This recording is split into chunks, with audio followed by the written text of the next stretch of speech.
Hey, welcome back. Today we're going to chat a little bit about hearing and listening, how to be better at it, and how we can do more of it. I'm Collette from Deventer. Have you ever been in conversations where the people that are in the conversation with you are trying to be interesting, and they're trying to be understood? They explain themselves and they talk and talk, but very seldomly do they show interest in the topics or the other people in the conversation. Very seldom do they try to understand where the other people are coming from, their points of views or their experiences. It's always I, me, my. You've been in conversations like that, yeah? Maybe you knew the person.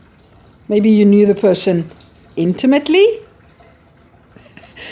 We all step into this at times. Listening and hearing, especially listening, is not always a natural skill, but it is one that you can improve.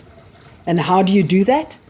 You learn to rather understand the other person, and you learn to be interested, authentically and truly interested in the other person.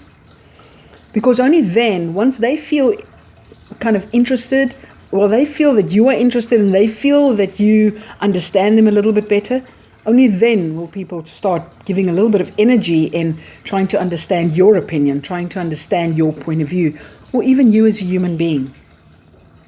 Now, how do you do that? You do that by asking questions and then wait for the answer. And yes, there might be times where you have to prep some questions ahead of time, but the more you do this, the easier it gets. Now, I can already hear some of you saying, Collette, but what questions? I'm going to end up falling over my words. And you go ahead of time. Write down a few questions. If you're going to be going out with your partner, or you're getting your kids from school, or you're meeting, someone at work, or even meeting up with a stranger, go and write down some questions. Some questions that I always have in my back pocket is, what is something that you're working on right now? What is a project that you're working on right now? Or a project that you've worked on in the last month or 2 or 6 months or a year? You can decide. And did those projects work? Or didn't it work? What are some of the things that they've tried? And when it didn't work, what are some of the lessons that they've learned? Asking people about their failures is a very weird thing, but sometimes there's the most interesting pieces of information that comes out because of that. Or ask them, what is it they are excited about? We're standing in January for 2021, so everybody still has their New Year's resolutions fresh in their mind. So what are the things that they're interested in? What are the things that they're excited about for this year? What are some things that they are proud of in their life right now? Maybe it's an accomplishment or a relationship or something their kids did. Or you'll never know until you ask the question. And so many of us, especially coming through COVID 2020, we have run through gazillions of challenges. That can be a very interesting conversation. Not to make it negative, not to make it a blame and complain game, but really, what are some of the challenges that they've been through that they made? And how did they do that? And how did it feel after they succeeded? So learn to ask questions, friends, and then wait for the answer, like I told you earlier. An answer means silence. And I know very few people enjoy silence, but that's your magic. Silence is your friend. Learn to be comfortable with silence because people don't enjoy silence, guess what? It's only going to be a few seconds and someone is going to talk, as long as that someone isn't you. Because you asked a question and that gives people time to think. And as long as you just stay quiet for at least 10 seconds even, it gives them time to think. And sometimes there's a bit of pressure, so they feel like they need to say something. So don't be scared of silence. Silence is your friend, and it allows people the time to think about what it is that they want to answer you.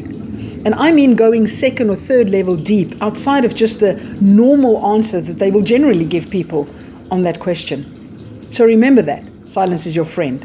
To ask questions and to wait for answers. To rather to understand someone else and rather be interested in someone else than trying to be understood and trying to be the life of the party and to be interesting. One way that you can do that I've started doing with Yana is, what is it that you need from me? Especially on a Sunday, just before we go into the week, ask your partner, ask your kids, ask your business partner, ask your colleagues, what is it that they need from you this week? And sometimes you will get the most amazing answers. Answers like, I just need a little bit of alone time. I need for you this week, I've got a crazy program. I need for you this week to just be more supportive than you normally are. Or maybe you know what, this week, it'll be amazing if you and I can spend a little bit more time together. My program's not that crazy. It'll be amazing if we can have some quality time together. And as your friends and family and your work colleagues, I'm not talking about being abused, yeah? But as they get used to you asking this question, they will have better and better answers that is more valuable to them and to you going forward. So all of you have got idiot boxes, yeah? Cell phones. So I want to encourage you, set an alarm or a reminder on your cell phone just before you pick the kids up from school, just before you know your partner's coming back from work, just before you have to step into that meeting, and jot down a reminder on your alarm.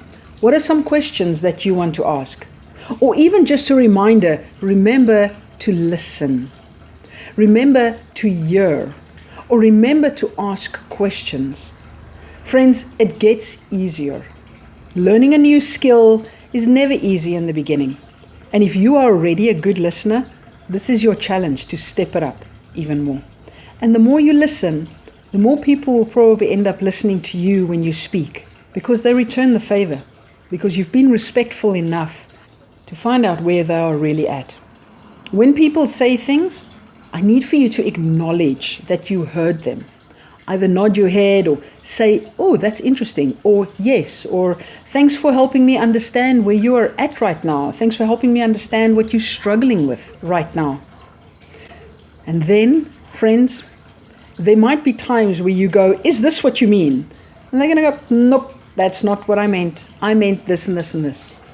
So instead of making statements, let the things that come out of your mouth be questions. There's an interesting word, and you can go and study this up, called appreciative inquiry. Meaning the things that you phrase is in a way that you are trying to get little tidbits of information, because then you can put a much bigger question, a much bigger answer together, and a much better idea of who the person truly is.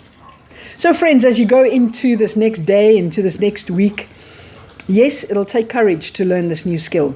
But I want to encourage you, spend more time listening and hearing and less time talking about yourself. Until we chat to each other again, live deliberately. Bye-bye. All right. Hi there, Collette again. Did you enjoy this episode? I hope so. Well, if you did, I'd love for you to do 3 quick and easy things for me.